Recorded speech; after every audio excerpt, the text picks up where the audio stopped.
Hi everyone, in front of me I've got a VIVO S17 and let me share with you how to reset network preferences on this device.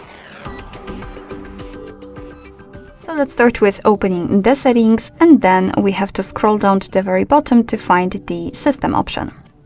Now let's tap on reset options, and as you can see at the top we've got the option we're looking for, so let's tap on it and then tap on reset settings. Here your device is of course informing you what it will actually reset, so Wi-Fi, mobile data and Bluetooth.